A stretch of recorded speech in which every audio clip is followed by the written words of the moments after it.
Hi అండి, నేను మీ తెలంగాణ పిల్ల. ఈరోజు ఎలాంటి మసాలాలు లేని బెండకాయ కూర ఎలా వండుకోవాలో చూపిస్తానండి. ముందుగా బెండకాయల్ని కడిగి కట్ చేసి పెట్టుకోవాలి. అందులో 4-5 పచ్చిమిర్చి కూడా కట్ చేసి పెట్టుకొని స్టవ్ ఆన్ చేసి ముకుడు పెట్టుకొని అందులో పోపు దినుసులు వేసుకోవాలండి. అలాగే కట్ చేసి పెట్టుకున్న పచ్చిమిర్చిని కూడా వేసి కాసేపు మగ్గనివ్వాలండి. అలా మగ్గిన పచ్చిమిర్చి ముక్కల్లో ఒక ఉల్లిగడ్డ కూడా వేసి కలపాలి.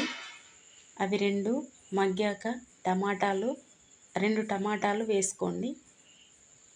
అలాగే అవి మొత్తం దగ్గరికి వచ్చాక పసుపు కూడా వేసుకొని కలపండి. అందులో కట్ చేసి పెట్టుకున్న బెండకాయ ముక్కల్ని కూడా వేసి కలపండి.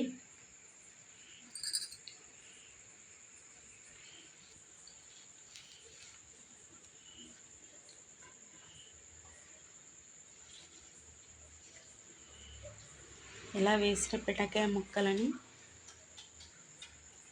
కలపండి.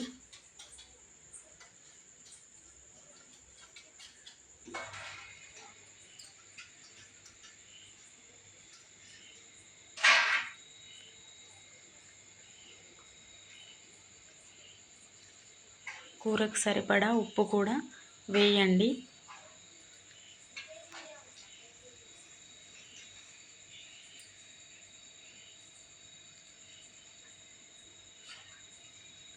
కొంచెం కారం కూడా వేయండి.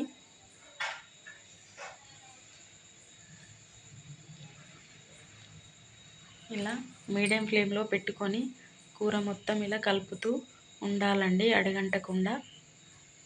అంతే, బెండకాయ కూర ఎంతో టేస్టీగా ఉంటుందండి. ఇలా మీరు కూడా వండుకొని ఒకసారి చూడండి, ఎలా ఉందో కామెంట్ చేయండి. అలాగే సబ్స్క్రైబ్ చేసుకోండి, లైక్ చేయండి, షేర్ చేయండి.